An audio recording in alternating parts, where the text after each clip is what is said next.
Welcome back to Swan Dive, a Spire campaign by the Savage Godlings.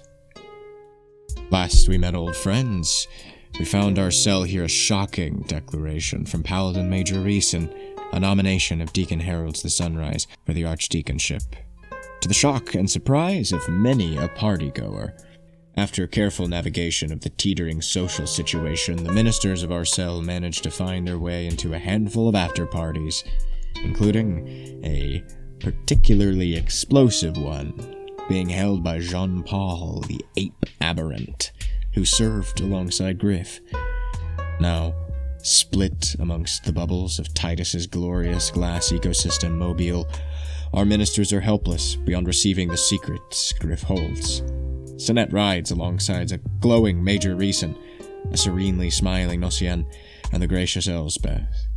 Griff scrambles between a bevy of suspended fictions, false friends, and bomb threats, and the rest prepare for battle against a heart's-blooded horror released for sick ale-fierce sport. Clock ticks, and fuses burn, as the Spiral Soiree's dessert proves deadlier than the main course. This week on Swan Dive.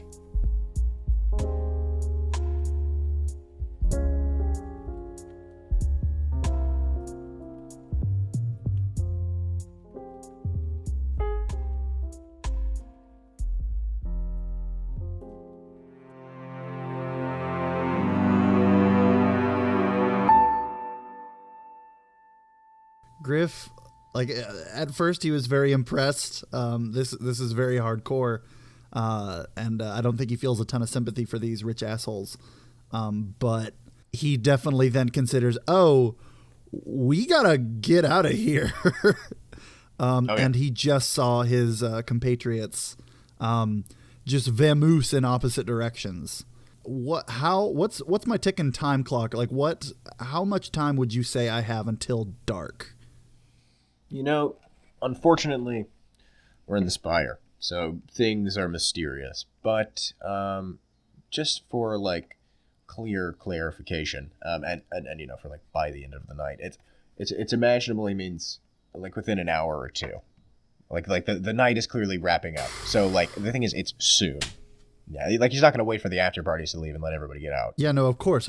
Why would he? Yeah, and he wasn't, he wasn't villain monologuing per se, so he wasn't giving you like an exact amount of time, so you know where to find the fuse, you know. Yeah, just a vague, cryptic warning. Precisely. I guess he immediately changes into his red snare costume, as soon as he sees that nobody's watching and sees that John Paul has left. And then he fucking books it to, I guess he's gonna follow the tracks that Belvin left. He's gonna track Belvin. Let's give this a roll. Let's see how well you do. Yeah, I figured that. I don't think I've rolled in a hot minute. Can I assist by saying that Belvin did shit at least once on the way there? No. In fact, That makes difficulty 1. I do have the pursue skill. Perfect. All right, so 2d10? Do you have the domains of low and high society for this party? I have low. Boom. Take her. Oh boy. That's a 10 and a 1. That is definitely a 10 and the 1. Okay. You find the tracks, no problem. Sick. You can definitely see that, Bobby is like milling about with a burlap sack thrown over his shoulder. Kind of trying to look like a trash collector or something like that. Like he has one of those pointy sticks. But he's looking kind of frantically around and he's not really paying a whole lot of attention to the trash, clearly. And then, you can probably kind of see in the distance, probably Feldspar and Pent doing similar things. I'm going to run up to them. I'm going to try and chat these boys up. Citizens, You need to get way out of here. We have a bomb threat. But don't tell nobody. Whoa, Bobby starts whipping his head around. Whoa, do I need to tell someone? Do I need to? No, you need to tell Absolutely no one. I mean, unless there's like someone that like you like. I don't mean like just anybody you're fond of. You should get out of here because things are. Hold on, wait. Things are. I kind of feel like I know that voice. Like I feel like and you kind of, you sort of kind of smell like baked goods. I'm getting sort of a general vibe here. Like, oh jeez, okay, yeah, and he he takes his hand and he like peeks his eye through some of the cords and ropes of his mask. Yeah, okay, yeah, it's me, Griff. Guys, I just got a real hot tip. We got to get out of here. Things about to blow up. Things are gonna go south real quick. And at this point, when you start to poke an eye out, Feldspar and Pent have approached you and Bobby, and Feldspar kind of sees your face peeking through the mask. Wow, what's a cool costume you got there? Thanks. I use it for things. Guys, you're really not focusing on the biggest issue. Here. It's like a bomb or something. Yeah, it's gonna take out the whole. It's gonna be bad. You guys should get out of here. Oh man, but we have our big score. I mean, how do you even know about that? I know, but man? like you're not gonna have much to score in like just a little while. Who told you this, dude? Maybe somebody's just messing with you. No, believe you me, I can't tell you how. And I grab him by the shoulders, but I know for certain things are gonna go down. Do you want to give me a compel? Yes. Ooh, I'd love to do that. I don't have that skill. Okay, you just roll 1d10 in your domain. Perf. Yeah, Bobby starts nodding. Oh, okay, man. I guess we trust you. We really needed this score, though. I know, but you gotta live to see another score. Go home, hug your wives. You probably don't have wives. Go home and hug your sisters. Oh, your dear sisters. Hug them while you can. I think Feldspar has a sister. Yeah, I have a sister. She's a bitch. Yeah, sister phobic. Oh, Feldspar spitting facts. No, shut up. Like, take him. Come on. You know what he's saying. Look, we'll get out of here. Thanks for the tip, man. And look, I'll see you on the other side, okay? You bet you, comrade. Gives you a little stupid salute. I give one back and I feel so heroic in this moment. Oh man, I feel great. And the boys begin to scuttle off. Well, see ya. You have a good one, and it was nice to meet you. And Feldspar makes his way behind the rest of the boys. Pent gives you a tentative little wave, and yeah, they begin to make the fucking exit. Heck yeah. I'm... Griff waves him goodbye, and as he's doing so, he notices his shadow getting a little longer on the ground, and he turns around, and I imagine the sort of the ninja drum music starts playing again as he just fucking guns it right towards Belvin's tracks. Let's check in on our friends over in the Heart Bubble. Things are a little hectic. A creature has escaped, or more accurately, been let loose and has begun to feast upon one of the attendants of the party. In the heart-themed bubble of Titus's horrific mobile spiral garden, and this long mantis peacock shrimp beast has begun the hunt. Okay, so we have, of course, Willow being grabbed on the arm by our good friend Patrocles, attempting to restrain her from leaving. We also have Oren and Gertrisa. What are you guys doing during the reveal of the creature? So I think Oren immediately drops low and kind of spreads himself wide, just making himself thin against the ground, if that makes sense. Just making himself a smaller target. And then kind of moves in front of Willow and Patrocles. And just readies up. Fight this fucking thing. Gertrisa?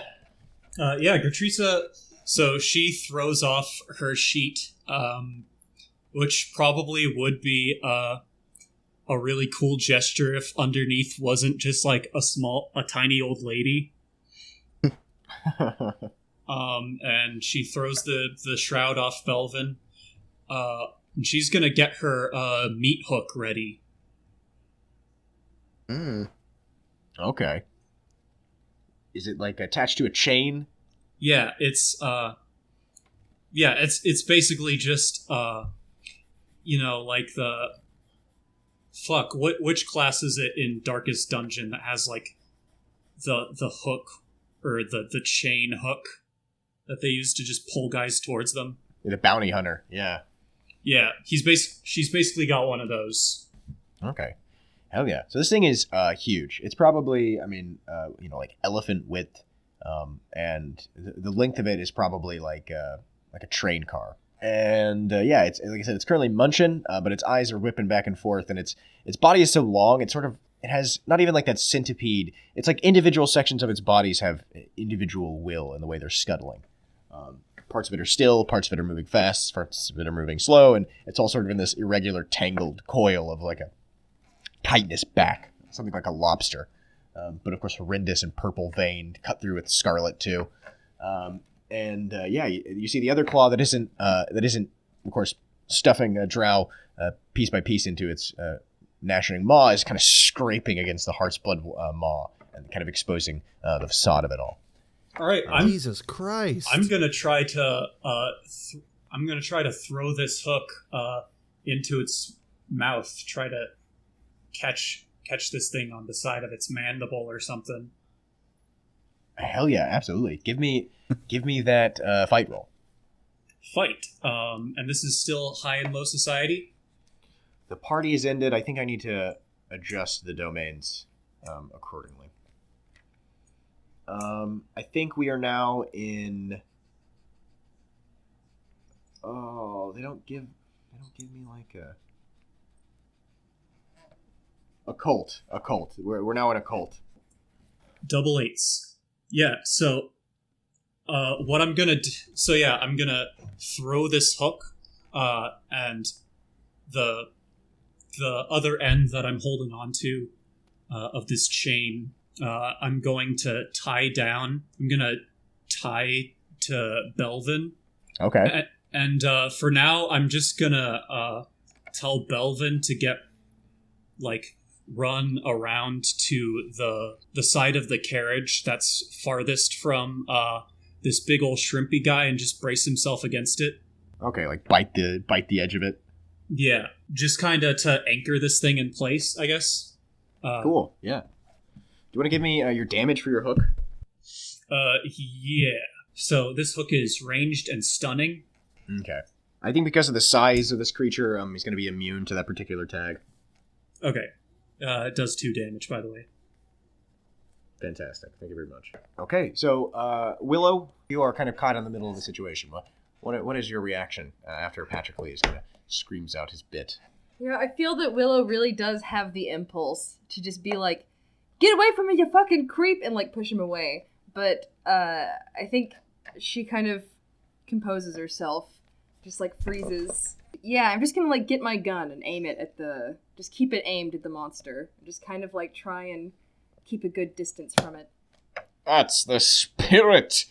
And Patrick Lee hefts an impressive battle axe, double-bladed, and lets go of your arm, grasps it with both hands, and stumbles forward to set up with where Sunrise and 2 of the paladin attendants that came with Reeson are all bowed up.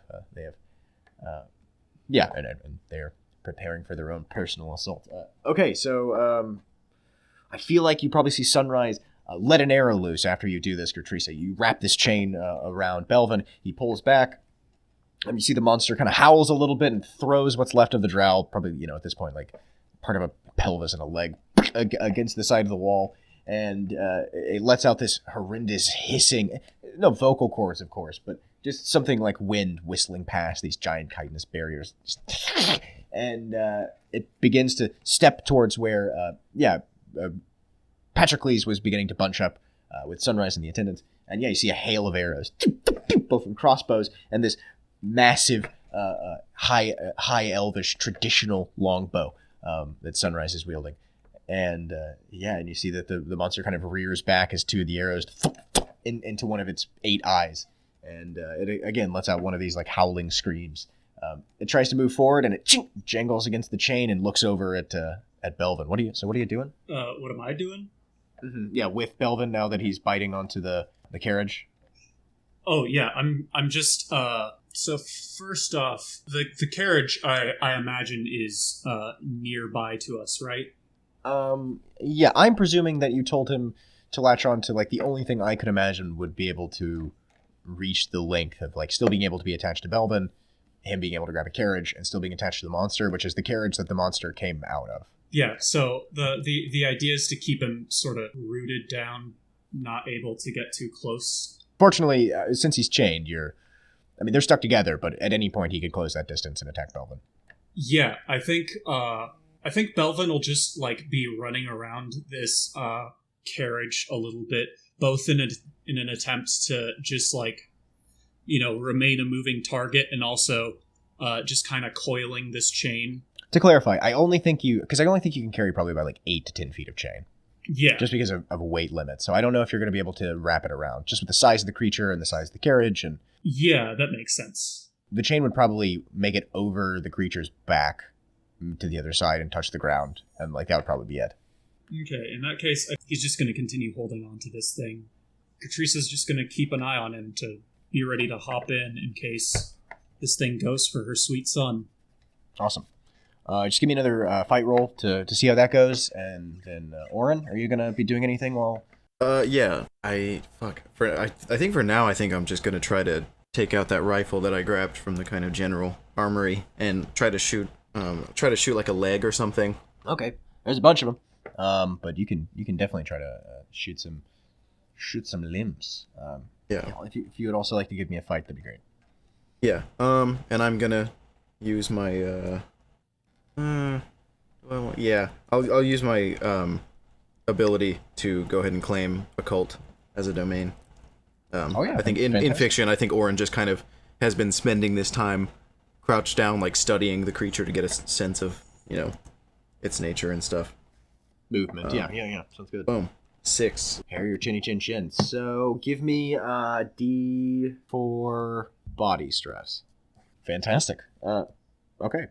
Yeah, so I think Belvin kind of holds fast, and I think the creature tries to, yank Belvin, and I think Belvin is like suspended in the air, like lock between 2 train cars, but he's holding fast, and you see the carriage is shaking, and while he's suspended, Mr. Guntersound and Mr. Jarl, who both, as I mentioned last time, have acquired just essentially massive hunting handguns, like sport handguns, also begin to waylay it with a hail of large arms fire. And yeah, you see another one of its eyes pops like a giant meaty berry, and the thing gives out another howl and gives a super hard yank to the chain. Okay. Give me just 1 second. Let me check skills real quick. Awesome. Bob, could you give me a resist roll, please? All right. 1d10, baby. Boom. Give me a d6 blood stress. Body. Boom. Zero blood stress. Awesome. Leaving you with 1 armor. Mm-hmm. Cool. Yeah, I think finally the mantis shrimp creature manages to gain strength over Belvin, and yanks him off of the side of the carriage, throws him, kind of sends him sprawling. And then the chain comes unraveling from Belvin, and you kind of see him going skittering along the ground. But he seems okay. Stands up after. I want to use an ability. Okay. So Lay of the Land. You enter a dangerous situation. You can name up to 3 features or opportunities that your allies can take advantage of. The first time you or an ally uses this opportunity, roll with mastery.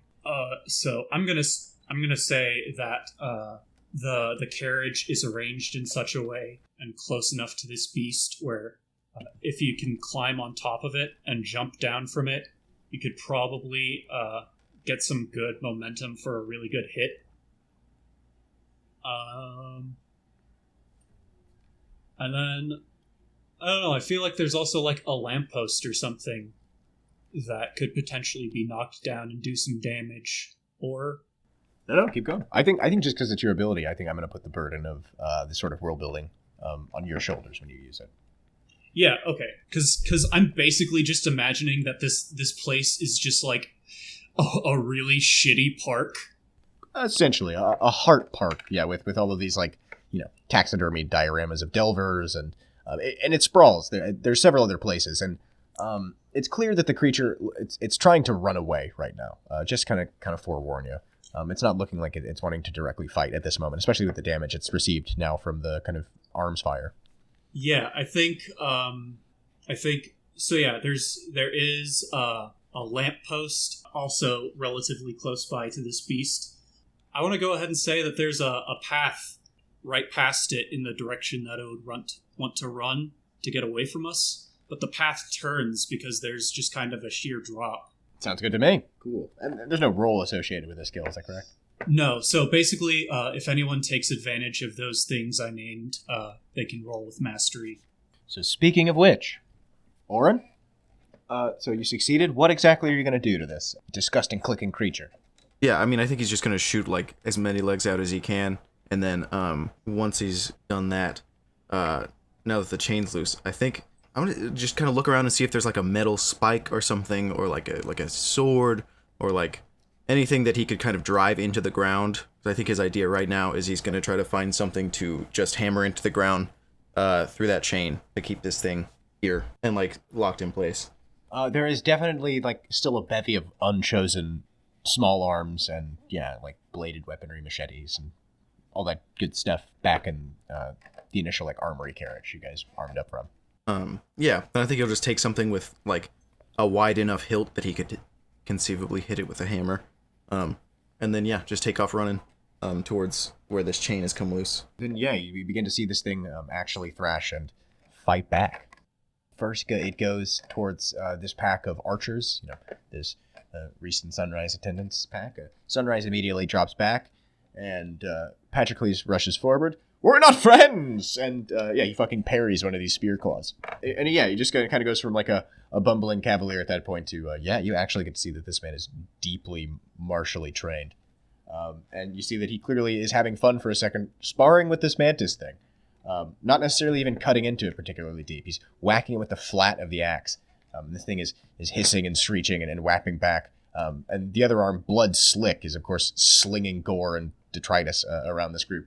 And the archers behind him are letting arrows into the front of him, most of them pinging off of its carapace. Willow, are you just kind of vibing still? Yeah, no, I think this entire time she's been standing there, like, getting herself in, like, firing position, like, getting ready to fire the gun. Just like, okay, gotta square my shoulders, gotta get okay, I got this. Yeah, and, I think she's gonna try and, put this poor thing out of its misery. At least, like, try and shoot it in the brain or something like that. Yeah, there's clearly, mantis shrimp. There's, like, a raised head portion that the eye stalks come out of. Yeah, especially now that it seems like Patroclus is just, like, toying with it. She's like, oh, Sister Spring, just put it out of its misery. Yeah, okay. So let's blast it. Yeah, gonna try and shoot it. Is that just gonna be a fight roll?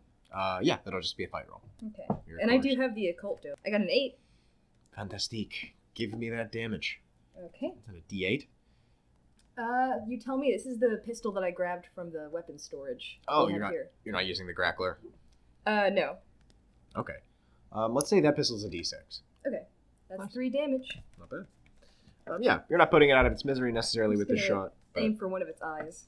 But yeah, I think you can take out another eye, and you get another screech, and it kind of stumbles for a second, and Patroclus takes advantage of that, gives it a firm overhead whap with the flat of the double-headed axe, and yeah, just kind of buckles down and just kind of does this, like, pathetic screech as it tries to, body into Patroclus.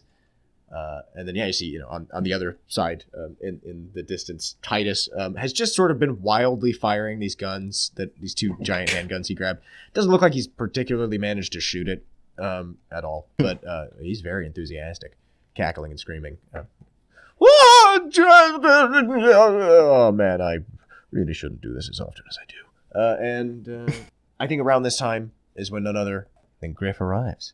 So, yeah, I think you managed to see just in time sort of this moment when the shrimp has descended upon Patroclus and started this bizarre sparring fight. And, yeah, you see Willow kind of blast a couple handgun shells into it.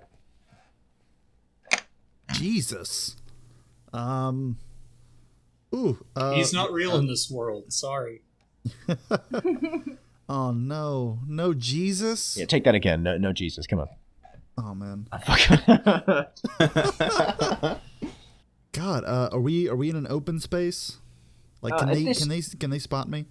I'm gonna say that where they are is an open space, but it has a bunch of pathways that range from open to cavernous, and if you want to approach in sort of a tunneled, hidden way, I don't think you would even have to roll for that. I think you can find that. Yeah, I definitely want to like approach staying hidden. Okay. I think that's very possible. Yeah, I mean, everybody's so preoccupied with sort of this combat that I like I said, I don't think anybody's looking for strangers on the approach. Man, what to do? I don't want to just go in all John McClane on him. Is there any way that I could? Is there anybody on like the outskirts of this group? Like who's like the farthest away from like the congregation of everyone? Titus, of course. Shoot, I didn't think this through. That's okay. Yeah. Griff didn't have to either. Yeah, Griff definitely doesn't. I think Griff's just gonna hang tight for a hot minute and see if he can find an opening to sort of whisper little words to his friends. Okay. All right, so let's go back to Oren's attempt to keep this thing pinned. I think you managed to find, a fat-handled dagger, probably like a tri-tip, one of those like war crime ones they banned in the Geneva Convention. And there's probably abundant. You can grab a handful if you'd like. So you're going to attempt to, just railway spike this fucking chain. Because, I think it's dug into the side of its maw, and, it's just sort of dangling off to the side. Yeah, pretty much, yeah. Okay. Just give me a fight difficulty 1. All right. Oh boy. Oof. That's a 5. Give me a blood D6. Okay, that puts me at 4 blood stress. Luckily, you're okay. You probably take just a side hand gash. I don't think it's anything extreme, but I do think like when you attempt to get close, it takes a moment, ignoring Patrocles. Patrocles kind of gives in here and swipe, and it just gives you a sidelong gash along your side, like above your hip. You probably feel blood welling. Nothing super deep, but definitely a cut. Yeah. Shit. So Gertrisa, you see Oren attempt this and kind of stumbles away. So you just kind of nursing Belvin right now? I think, well, the way I've been picturing the way this scene is laid out, I feel like Belvin and Gertrisa are a little far from each other. If Belvin's recovered by this point, I kind of feel like she's gonna pull out her war cleaver, and they're gonna flank this thing, and she's gonna give a command, and they're both gonna charge this little monster at the same time from different directions. Okay, give me one more fight. Okay, and can I say that Belvin is gonna jump off this carriage to give me mastery on this? Sure, that seems reasonable. Yeah, since he was already close to it. You can do some scampering acrobatics to climb up to that roof. Yeah. Just barely. Mm-hmm. Okay, give me a D6 blood stress. D4 blood stress. Okay, so that's 2 blood stress. Give me your damage first. Beautiful. Ooh. I think you can feel your cleaver kind of actively bounce off this thing's shell. I think Belvin just kind of goes sliding, and then with one of these legs, which again kind of have 2 first segments, and then the last segment is split into another 2 segments. So all their legs sort of have a fork. Just kind of raises up and gives you like a shove with like 2 of them, so like 4 legs all together, and kind of sends you tumbling. Your old bones kind of aching into the dirt. I think your war cleaver goes flying across the park into the distance, and you're disarmed. Fuck. Okay. Okay, so Oren, do you want to give this one last shot? If that light post is still nearby, is it like metal? I think it's probably got like a wooden base, and then at the top it has probably like some candle sconces that have been lit. Because my initial thought was just going to be to like sledge it and see if I could just kind of buckle it. You could sledge it. Yeah. Okay. Okay. What do I need to roll for that? Just another fight? I think so. The specific skill says the first time you or an ally uses an opportunity, they roll with mastery. So I don't know if that means every single one of us gets one, or... I see it as like a single-use sort of thing. Mhm. Like, once you use it up in that context, whoever uses it just burns it up. Yeah. Yeah, okay. Which totally worked out. Okay, so yeah, you smash your sledgehammer into the side of this wood a couple times. Patrocles manages to actively hack off one of the spear tips of this claw. You can see some thick, rich purple ichor kind of drip out of the end, and then I think you manage to tumble this sconce down into the middle of its kind of long arcing back, and it crunches a little. You can hear some and gives out another one of these screams and begins to attempt to wrench itself free from underneath this. Would you like to give me a d6 of damage? Yes. Oh. It's looking rough. Okay. So with this creature screeching and pinned, we move to kind of the opposite side of the mobile, in a much more gentle, much quieter, much more elegant kind of an evening. We find Sinette. Sinette, you are accompanied by Paladin Major Reason, along with the only Nocien in full disguise or uniform of a Lajan of the Lud Nansan, a priest of one of the orders of the goddess of the moon, Damnau, and Titus's wife, Elsbeth, a woman of some mystery who has invited all of you to come and view her porth engines that are the foundation of the Vermissian tunnels. I think the first part of the ride, especially after we left Sinette, I think there's not an awkward silence, but a gentle silence, enjoying the landscape as you come out into Elspeth's bubble. Everything else, getting sort of evening-y, but Elspeth's bubble has a soft, gentle twilight light to it. Again, caused from that center sun that lights every bubble individually. And it pierces through these beautiful pines, overhanging and laden with these massive tree fruit, kind of these hard nuts in bundles of like 6, beautifully laced through with these like metallic blue veins. This is a beautiful recreation, especially even in comparison to the other ones you've been in. There's sort of a cartoonish nature to the rest of them. This one has a masterfully crafted diorama-esque feel to it. And the rest of the fauna you guys have been seeing has been bubbled off, other than like some birds and stuff. Kind of, there's been a larger fauna bubbled off in these individual little habitats elsewhere. But here, immediately, you can see like a 4-antlered deer gently stepping through trees, pretty much entirely unafraid of the carriage, as it clatters through this copse of gentle trees. And you can smell immediately that grassy forest, like ichor, drift through the window of the carriage. What does it take to make a place such as this? It takes a lot of love, is what it takes. I can't say that you're wrong, but more materially, I'm very curious. Oh, well, that just takes a lot of money. And time. Titus is nothing if not patient. And what does Titus do to earn such a vast amount of resources? He's a dealer of a kind. He sells creatures. Megafauna is typically his focus. Massive boas from the east, desert striders from Aliquam, etc. The mobile is both a personal project and also something of a shop display. It sure does put on a show. That is essentially all he's good at. His parents were opera performers, and he inherited their money and invested it in the only thing I found valuable in him at the time, a love for animals. It was touching. As far as Aelfir go, he's not too bad, right? Elspeth winks at Reason, and Reason, belly laughs. Well, it is certainly admirable. Certainly very admirable. Nocien, have you found the party to your liking? I think we all know the answer to that one, Major Reason. Straightforward as ever, Nocien. What about you, Sinette? You don't strike me as a woman who finds herself comfortable in engagements such as this. Can't say that I enjoyed it. You don't strike me as an Amaranth natural, but that is not exactly a flaw in your character. Reason gazes out the window. if you can believe it, Sinet. I grew up here too. And I believe it, though I doubt us living in the same place led to similar circumstances. No.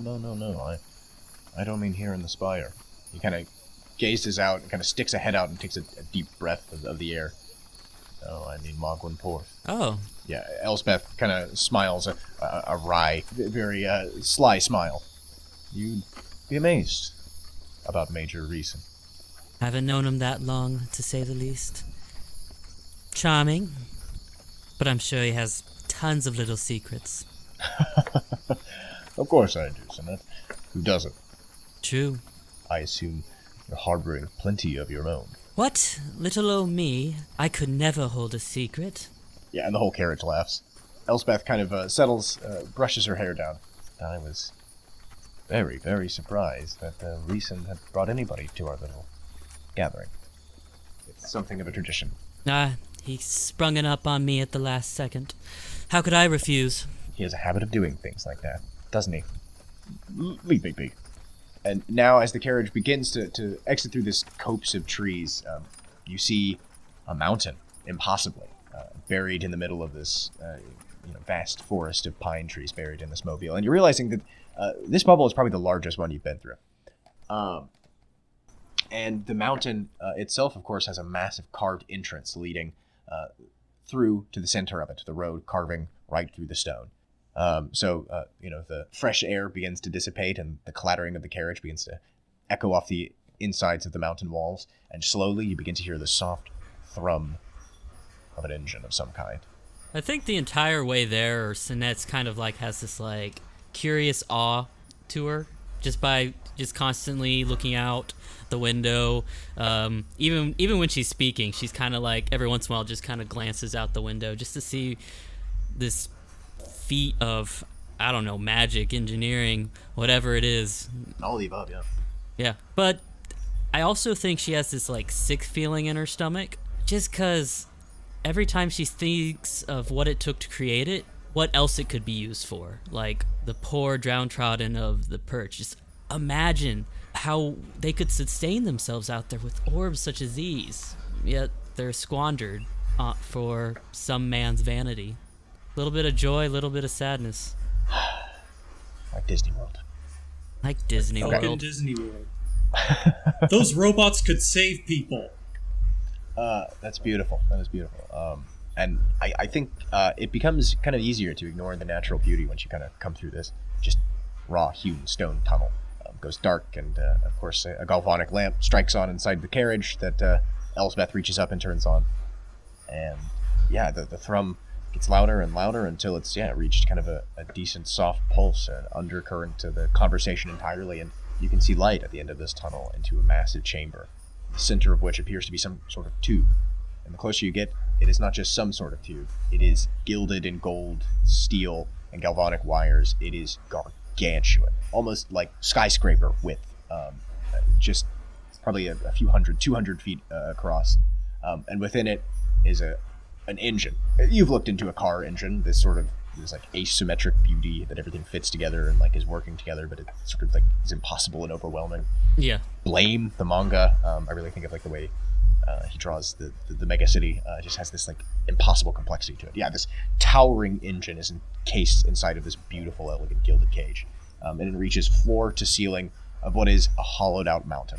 So it goes up so far, essentially the only thing lighting the top of it, and you really can only barely make out the top bit, are small flickering pops and bursts of flame and galvanic electricity of the machine itself.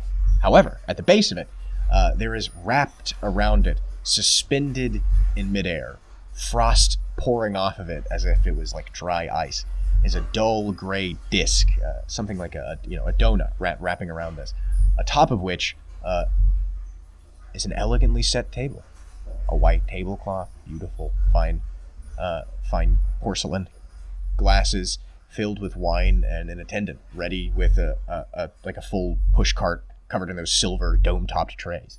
And the carriage comes to a roiling stop. Reeson stands up, opens the carriage door. After you, Mashi Sinet. What a gentleman. Thank you. Let you out, and then Elspeth comes out after you, Nocien, and then finally Reason himself. He closes the carriage door, and then the carriage kind of takes off and disappears down a different tunnel of this chamber. Yeah, there are clearly like a set of stairs leading up onto, this table set on this like dull metal disc. And Elspeth kind of leads the way and steps up and takes a seat at this table. Everybody else does as well. Reason holds out his arm, crooked. Sinette gives a quick little giggle and puts her arm through it. Okay. He takes you up the stairs, takes you to the table, pulls out your chair, etc. And the attendant begins to serve from these dome trays. Thank you for gathering today, my friends. I'm looking forward to eating something a little more to our tastes. The domes come up, and these are like really rustic meat pies and like clay holders next to this really simple like pulled salad. Clearly it probably would look like fresh gathered herbs and like greens and that sort of thing.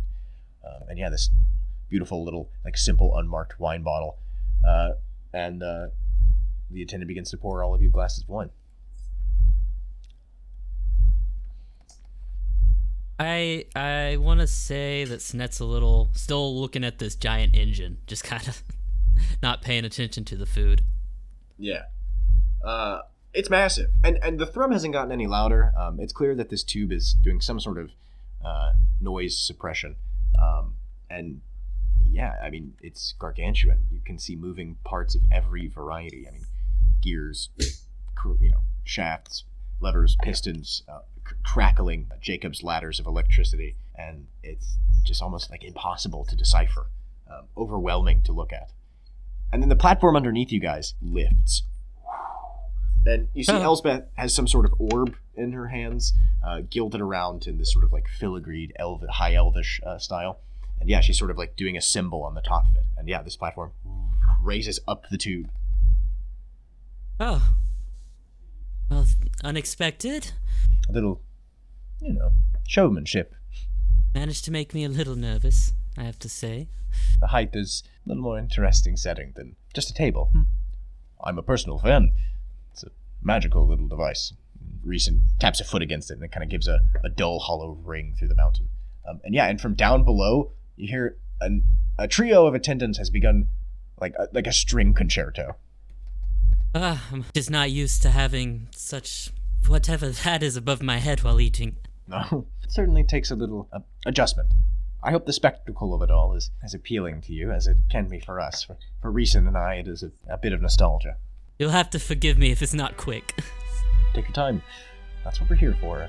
A gentle evening. She raises her glass. Cheers. To friendship, conversation, and the future. To the future. To the future. To the future. Boing. And we get a nice toast, and everybody begins to softly chatter about kind of the party and how it went, and kind of a little gentle teasing about Titus from Reason. I think you begin to pick up, there's like an incredible amount of friendliness between Reason and Elspeth. It's sort of imparsible as to what the nature of it is, but there's a lot of affection there. And Elsienne, not the most talkative, she kind of just sort of serenely smiles and nods, but she makes a comment here and there, but clearly just sort of a quiet observer. Reason, you invited me here. Why don't you tell me a little bit about yourself? What would you like to know? I don't know. Let's go with the obvious. What led you to become a paladin, of all things? Growing up in Magwin Porth, I worked with the local guard. We had quite a few vagrants attempt to sneak their way into our complex, plenty of ancient hallways to disappear into. After I came to the Spire in pursuit of a future, I pursued the only prestigious opportunity available to me at that point with the training I had been given by Magwin Porth itself. Paladins have treated me well. I wish I had developed another skill set, but I do what must be done. Like yourself, correct? I'm sure your career finds your life filled with plenty of unpleasant experiences. Every once in a while. Though most of it doesn't come from being a midwife. Presume it comes from your circumstances. You mentioned you work with the underprivileged. I find that more of a joy than anything else. Struggles that I suffer with are more of the realm of just being mortal. Yes, so it is. So it is. And Elspeth kind of swills her wine in her glass. So, Sinette, where do you serve in the Spire, specifically? I live on the perch. yeah, you just kind of a general reaction of surprise. The perch? Well, do you find yourself wishing to serve elsewhere, or is it a personal choice? I find that no other place is quite like the perch. I don't know what else to call it but home. We're all a family. Community. Hard community, yes, but a community all the same. That's very noble, isn't it? I appreciate what you do. You are in better company than you believe. And he smirks at Nocien. Oh, is this some little secret that I'm not aware of? One of those many you're keeping from me? Sonette. You should realize by now, me and secrets are practically synonymous. And she kind of gives a rueful chuckle. Wouldn't doubt it. And we move back to the heart bubble, where our friends are now dealing with a thrashing creature pressed underneath a telephone pole, lamp post, and it's super close to wriggling out and getting the hell out of dodge. Gertrisa, you've been knocked to the side, disarmed. Oren, you just gave it a pretty decent knock with this. I feel like you're in the best advantage to attack, but Willow, you also as well, of course, have your handgun ready. I'm gonna try to knock another one of its eyes out. Just try and work on blinding this poor thing. This poor big pistol shrimp man. So let me roll for that really quick. Okay, yeah, go ahead. I got a 10. Ooh, nice. Let me go ahead and give me that damage. roll, yeah. Of course, add +1. Oh, okay. Cool. So I got a 3, so that'll be 4 damage. Awesome. Yeah, you take out another one of its eyes. I believe this is 4 eyes down. So yeah, I feel like it only has like 1 on one and 3 on the other stalk. And I mean, it's letting out these dribbling, pathetic little screams now. Essentially, snaps off the back half of itself that's stuck underneath this post with a wet, squelching rip. It begins to flee. Oren, I think you are the only one close enough to react to it running away. Yeah. Is this light post still on the ground? Like, could I potentially kind of climb, like, run up it and do kind of like a jump deal? No, I think it's completely flat and like it had pinned kind of that back half because I think it was stuck. It was like heavy enough and stuck enough that the creature was able to essentially like lizard leg the back half of itself. Then shit. Yeah, I mean, I guess I'm just gonna run alongside it and try to either break its legs or trip it, or honestly I might just try to catch it like just square in the chest, just like sprint around and kind of use the momentum to swing around and just like stop it by sheer force. Okay, yeah. If you're just gonna try to do it with raw strength, I think it'll just be a difficulty 1 fight. Okay. Alrighty, that's an 8. Fantastic. Yeah, give me that damage. Boom. 3 damage. Okay, yeah, I think you're able to. It's pretty fast, but I think you're able to sledge it. Clear in the chest, and it kind of gives a reeling kind of stagger back and lashes out with a big claw. Could you give me an endure? Yes. The one that hasn't been mauled by Patroclus. Yeah. 7. But that is difficulty 1. Another 7. Fantastic. Give me blood d6. All right. That puts me at 10 blood stress. Looking good. Okay, so that's a moderate fallout. Yeah, so I think you're able to do some severe damage to it, and you're able to wallop it and stop it for a second. But I think he's able to lash out but he lashes out with the broken claw, so he's not able to fully stab you. But if it was fully there, yeah, he would essentially impale you. And he opens up your stomach, at the very least. You get a puncture wound. And I think he kind of sends you staggering back with a blow. You're bleeding. You're going to take a D6, D6 blood stress every situation until you get that patched up. All right. Shit. So unfortunately with the fallout and the blow, I think it does manage to skitter off. You can see it kind of takes off up a pathway. Well, now the hunt continues proper. Come, everyone. The chase! And Sunrise, clearly sighs, grabs some more arrows from the carriage. And, everybody starts kind of soft jogging that general direction. I think Willow just kind of stunned, starts to lower the gun. I'm going to kind of follow at the back of the pack as much as I can. I'm going to summon Belvin to me, and I'll tell Oren that he can ride Belvin if he wants. Yeah, thank you. And yeah, I'll climb her up. Yeah, Okay. I'll grab my my cleaver. It's like within reach, right? Like I can. Yeah, you're good. You can clear the fallout and go grab it now. Okay, cool. I think Patrick Lee just kind of gives you a whack on the back as he passes. Oren, good blow, son. Excellent blow. Thanks. I'm gonna get that looked at. And he runs ahead. Asshole. Well, why don't we leave these folks to their fun? I think it would be Griff's time to sort of make a little action. Waiting for you. Yeah, go ahead. Yeah, with them sort of at the back of the pack, he just, I guess from behind a rock or wherever he is, just, psst, hey, psst, What? hey there, Hello? psst, Who's there? What's that little? Do I recognize that little red bandana over hush, there? hush, hush, hush, hush, please, hush, hush, okay. please, hush. Okay. Who is it? Who are you? Had a bit of an evening. Yeah, I'll say, look, whatever you guys are doing, we gotta wrap this up. This place is about to, like, blow sky high. What do you mean? She's just gonna walk over to the bush. Who are you? Who is that? It's Griff, Catrice. Oh.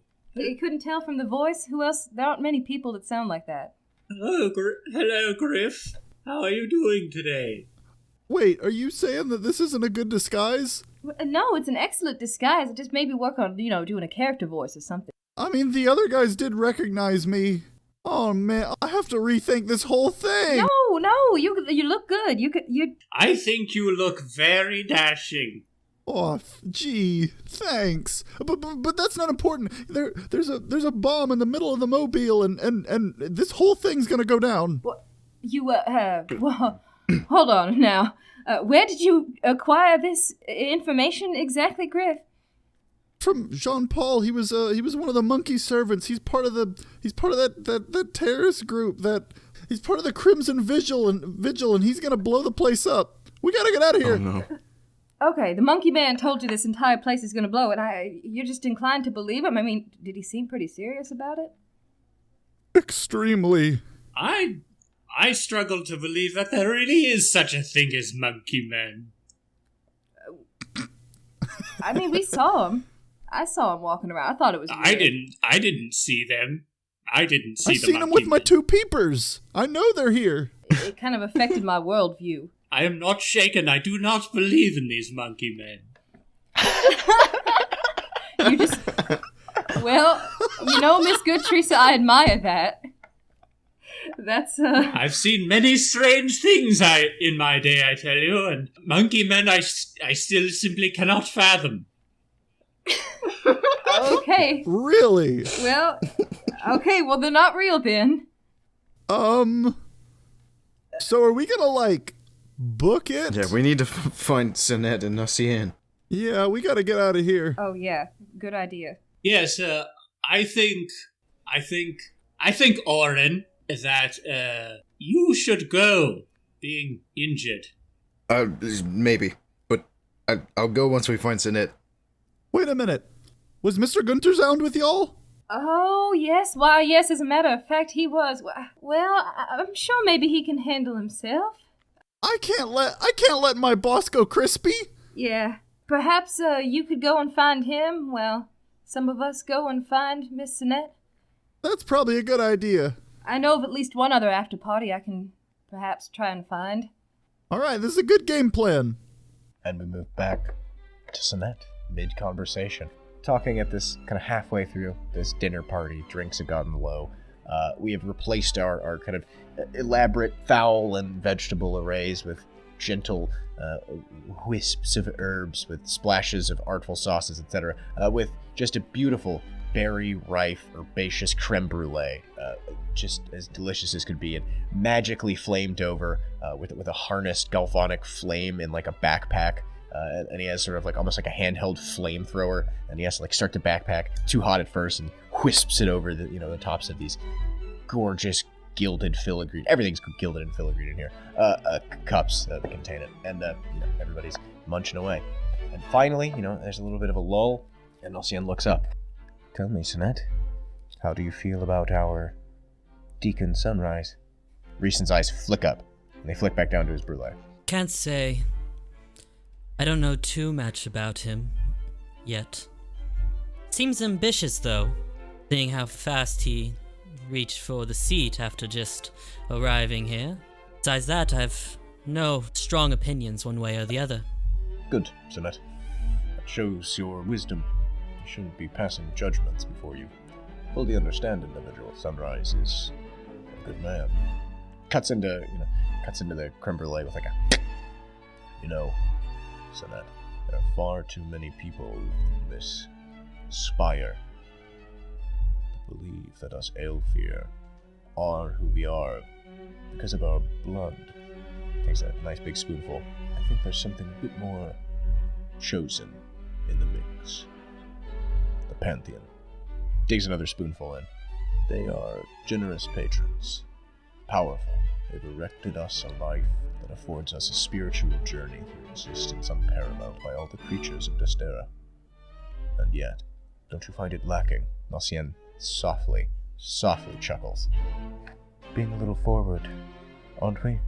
Don't you think we should be honest? Those are interesting words coming from a paladin of all things. Friendship has a way of overriding simple things like title.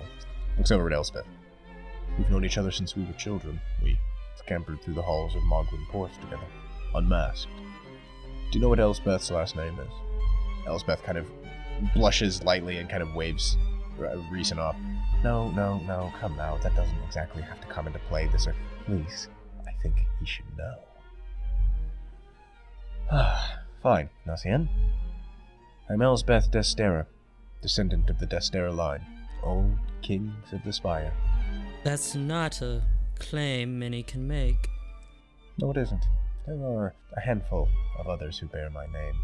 But since I married into Titus's loving embrace, I don't interact with much of my family, and when I was but a young girl, 13, I was sent to Mogwyn Porth for study. There I found a version of life that made me rethink a lot of assumptions here in the Spire. She smiles at you.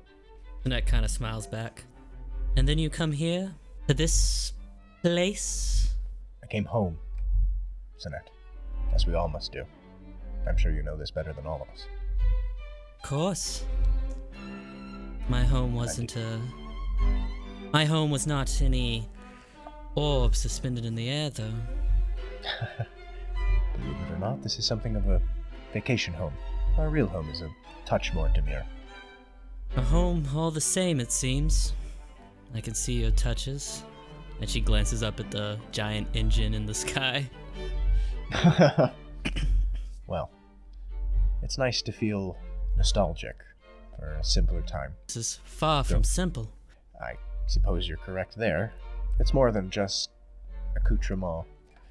Some of the universities rent the arcane power this engine produces, when I'm not using it for my own devices, of course. Oh. Do they pay dearly for this service?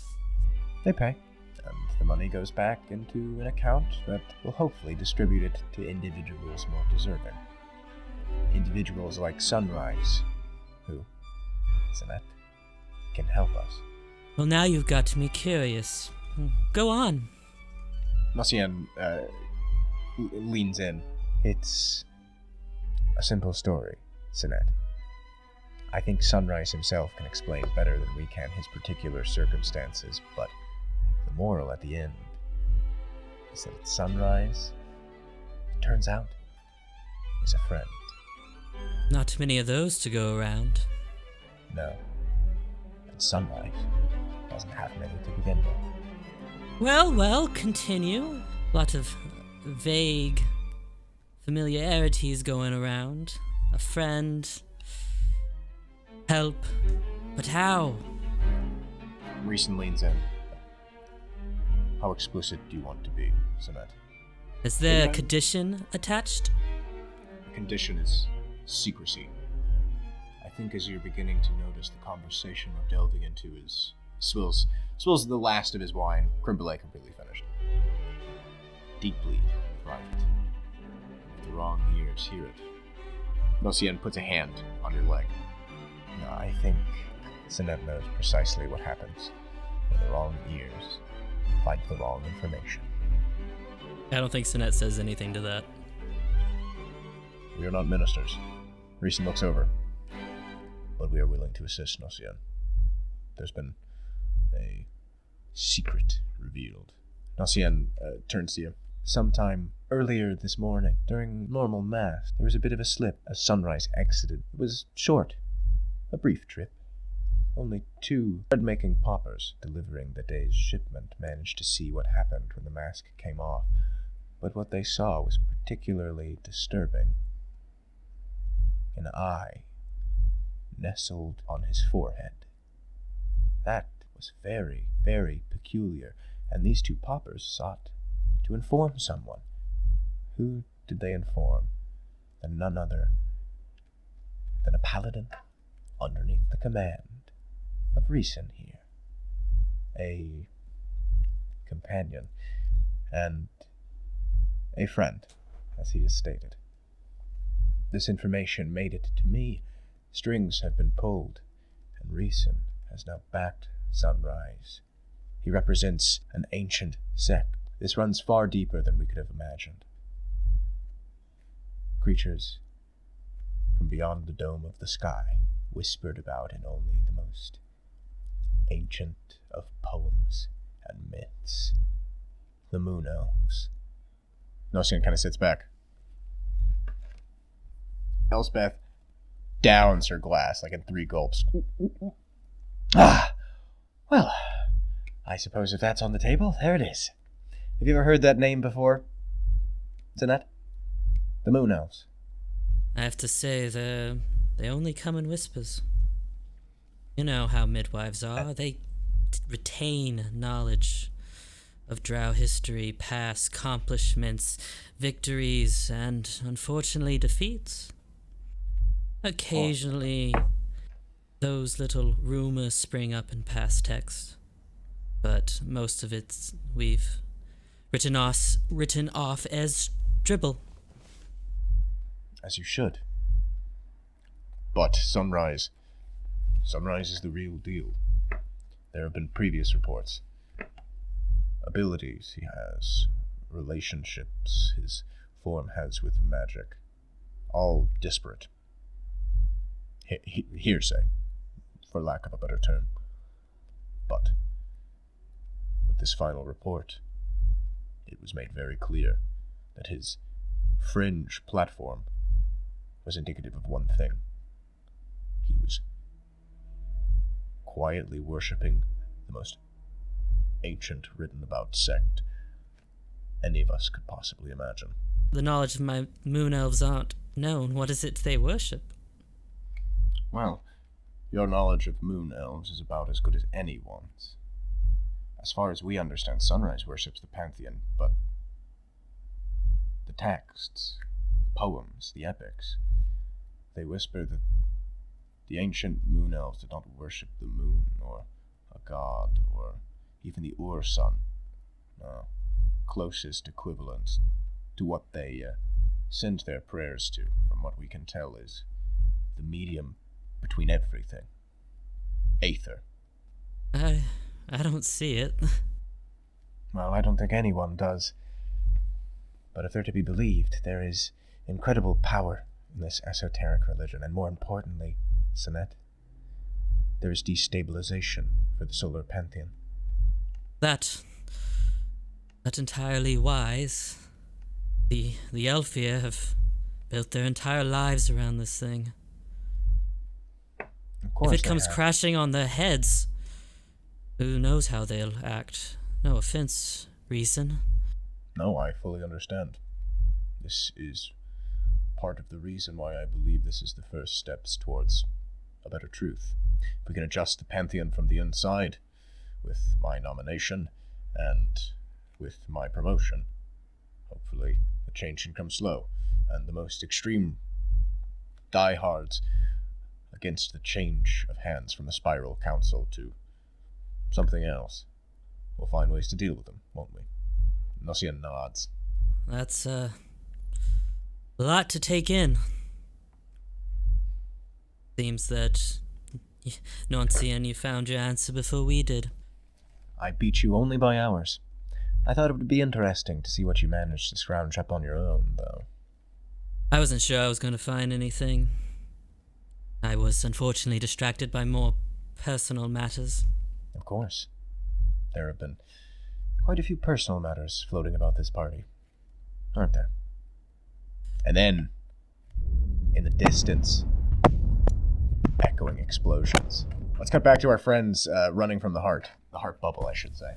Yeah. So actually, I think that Willow like starts to run, and then she like takes a look back over her shoulder, and then she like sighs, and she's like, "God damn it, Patroclus, you're too valuable." Yeah, she's gonna run back over and try to. I think she's gonna try to alert some of that group. Actually. Okay. So give me a pursue to attempt to catch back up. You're with, I believe, Griff is also heading that direction. So I guess you're running with Griff. Yeah. Oof. Yep. I just got a 5. Give me a D6 mind stress. Okay. That's 6. Oh. 6 stress. Oh, minor mind fallout. I don't know an elegant way to put this other than freaking out. Panicking. You're panicking. Okay. Yeah, if you attempt to do any investigate, compel rolls, you're going to take a difficulty. Any focused mental activities right now, because yeah, you're in an absolute frenzy. But I am going to say that you do manage to eventually find kind of the back half of this hunting party, and yeah, you see that they've cornered this thing, and it's attempting to scale up the side of the bubble, and they're shooting arrows, and they're pinging off the side of the dome, and Patroclus sees you on approach. Patroclus, there's something's gonna blow up. We have to get out of here. Everybody has to. We have to. Slowly. What's happening now? Apparently, there's gonna be an explosion or something like that. Some sort of. I know that there's some stuff going on with like the beast over there. So I'm sorry. I'm really. An explosion? What are you talking about? I don't know. Apparently, the Crimson Vigil is here. The Vigil? I don't. This is just what I'm hearing. Are you... So we have to. I'm just relaying this kidding. information. We have to get everybody out of here. Everyone, leave the beast be! The Crimson Vigil is striking! And he raises his axe, and immediately, like a flash of blinding light erupts from the blade. You see it arcs up his hand like a wisp of electricity, and it blasts out like a flashbang. And the creature screams and plummets off the side of the dome, screeching, and then it scatters away, and everybody stops and turns. Sunrise scutters in front. What did you just say? The Vigil. Who knows this? What? She like raises her hand. I just heard it from a trusted source. Am I with her? Absolutely. Okay, yeah. From a trusted source, and she like gestures to Griff. Yes. We've heard chatter of explosives being placed around the around this the domes.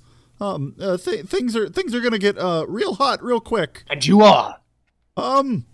I was one of the guests. I certainly don't recall seeing you in your particular little get-up, little man. This is the Red Snare. He fights for the people. It's a pretty big party, my dude. Well, you're two little ruffians running in, and this is your date. Hmm? Patroclus ruining the hunt with bomb threats. I swear we're telling the truth. Give me a compel. Yeah. Okay. He said it's gonna be risky. Yeah, difficulty 1. Difficulty 1. Okay. Well, I still have 2d10 there. Is there a mechanic for me to help her out? I got a 9. It's okay. I still got a 9, even with the. Okay. Cool. Future reference, yes, it can add mastery, but only if the context makes sense. Okay. But okay, you got a 9. Do you trust this girl, Patroclus? Yes, I do. She has an excellent spirit about her, and I don't think she'd be panicking like this if she wasn't truly convinced. Also, her weird little friend has kind of a interesting aura about him, doesn't he? Thank you. You can't see it, but Griff is blushing. Gertrisa and Oren, you guys got here too, right? You're going the other direction. Yeah, we're going to get Sinette. Brain fart, sorry. What were you saying, Hunter? Yeah, Sunrise looks fairly convinced. It looks back. All right then, call it off. Titus steps forward. If you trust them, I suppose it's true. I certainly hope no one is assaulting the mobile. And, everybody starts putting their guns up, and yeah, they're kind of lackadaisically getting in the carriage, beginning to get out of the bubble. Is there a carriage that can go, like, maybe faster? I need to find somebody else and tell them. You need to find who, exactly? I have some friends that I met here at the party, and I'm just worried, Some friends you met at the party. And I noticed that she wasn't here at the hunt, so... Well, we only have the 2 carriages, and the other is going to be much slower, so I don't know if you're going to be in much luck here. Okay. Do you have any idea where Miss Elsbeth would be? If I had to imagine, she probably went back to her personal bubble, themed to Magwin Port, her homeland. Do you know how to get there quickly, please? All the bubbles are fairly simple to reach, but if we're evacuating, I don't see why we would make a detour. I think that they're still in there and they don't know. Young Willow, I feel as if you are being extreme. If there's a bomb, we need to get out. We can't be taking detours. Hopefully they receive news and can get out as well. Perhaps we can tell Titus and he can send a bird or something like that. I suppose so. I feel like you guys reached the carriage by now. Titus! Yes? Could you, perhaps send a bird or something to the Magwin Port bubble? I suppose Elsbeth is in there. Oh my god. No, correct. Yes. And yeah, you see, he reaches into his pockets and produces like a little piece of, sort of a shitty mechanical bird. He mutters something into it about the bomb threat and cranks it and tosses it up in the air and it kind of throws limb for a second and snaps out into full extended wings. And then the bird takes off, flutters out of the bubble, and Titus, he jumps up alongside the driver. Quickly! Grabs the reins themselves and the horses take off. Let's do Gertrisa and Oren. We need to pursue on your parts. To get to, Sinette? Mm-hmm. Yeah. What domain are we in right now? You're cutting through a bunch of the mobile itself, so I think we'll just go with high society. Okay. So, I've got 2d10. This is gonna be a little bit of a stretch, but I have scent. Could I potentially use scent to give me mastery here?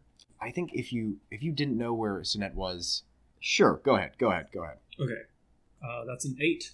Yeah, that gets you out of the center part of the tunnel and into sort of the highway without any problems. It means you get past the center part before it erupts in explosions.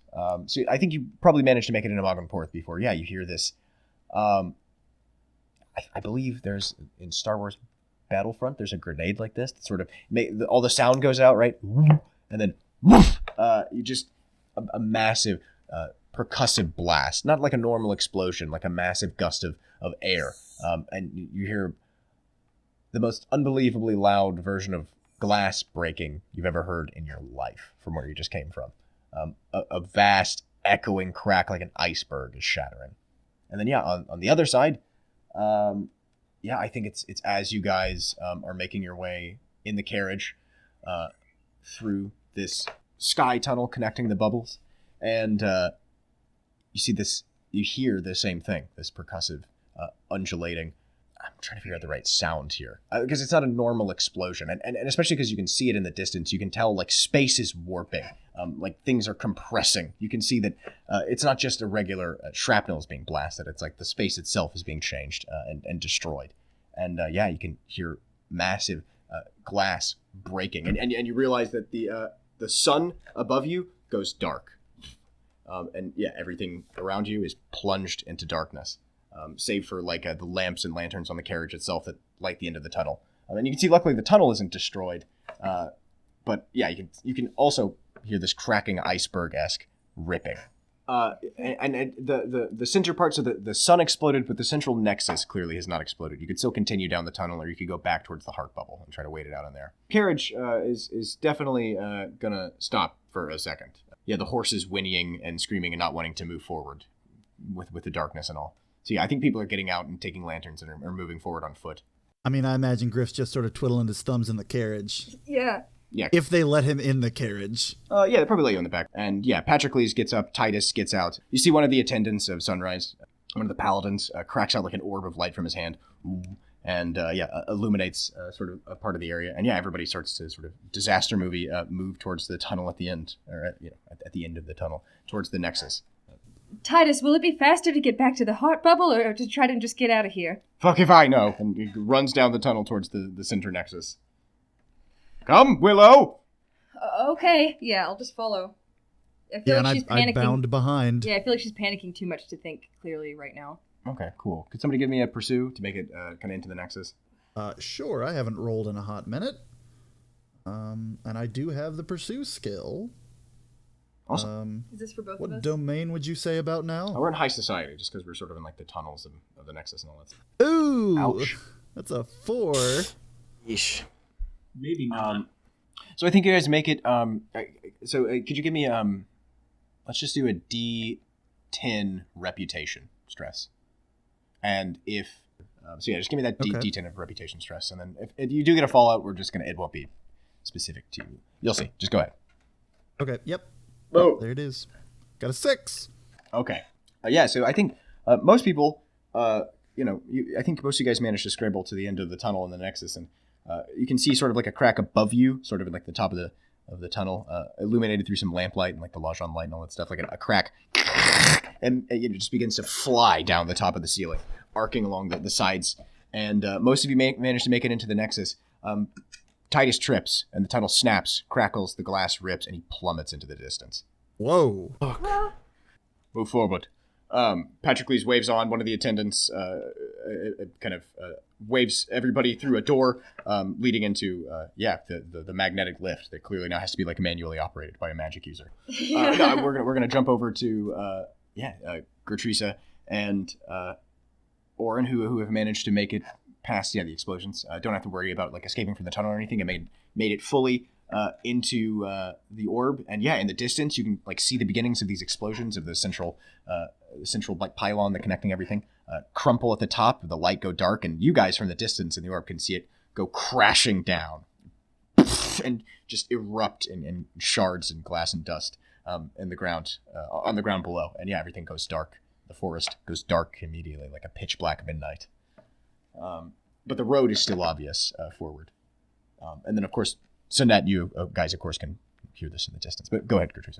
Yeah, we're just gonna not look back. Just keep riding Belvin. Yeah, just down until we see something. Okay. I think the road is fairly easy to follow, and even in the darkness. And you can just hear, again, in the distance, this growing, like, rain, spidering of glass. And eventually you manage to find the mountain. Within, you guys feel this explosion, Sonette. Elsbeth immediately stands, and the platform goes whooshing down to the ground. Well, that is not exactly good. Sonette, something very bad is happening! Sonette, get out here! Who is that? I have no idea. I didn't invite any guards beyond the attendants. Sonette! And I feel like by now you guys can come clambering through on the hyena. All the doors completely unlocked and open. Yeah, we just fucking barge in. Can we see Sonette, like, as soon as we get through the door, or...? I think so, yeah. It's a huge chamber, but I think the table was set up, like, directly across from the entrance you guys are going to be coming through, so I think you see her. But, of course, you see everybody else here. Sonette, the Crimson Vigil is here. They're bombing the mobile. We need to go. Oh. And but dears, not quite the tea party we were expecting, folks. No, not now. Not now. It's all right. It's all right, Reeson. We can recover from this. Well, what a fascinating chain of events. Are these friends of yours, Sonette? Nocien looks over. Can we do the pontificating later? We need to leave now. I suppose we can. Okay. Let's do... Everybody give me an endure that's in this bubble. Difficulty 1. And this will be high society. If you and Oren could please give me a D10 body stress. And I need to take a D6 because I'm bleeding as well, right? Yes, you do. Okay. Okay. Luckily, nothing immediately in your vicinity comes flying at you. I think everything around you is fairly pinned down, but you feel the ground rip itself out from underneath you. In the distance, you can hear, something like the largest plate ever blown explode against the ground. With a heaving, gut-churning roller coaster drop wrench, the floor beneath you plummets.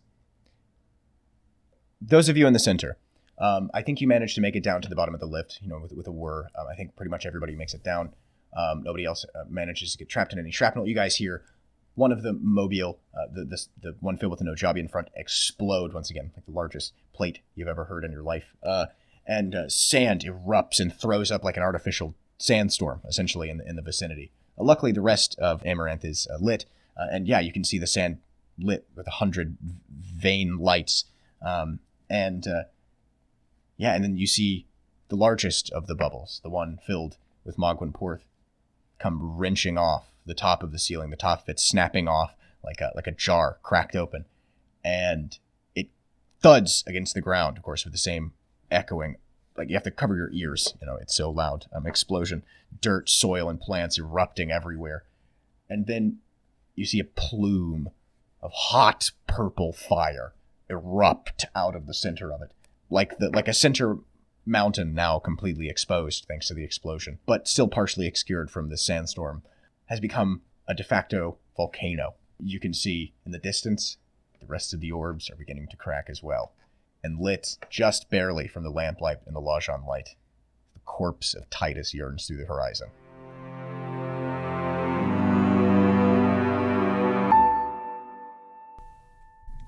Thank you so much for joining us again, halfway to 10, and I could not be more proud of the product so far.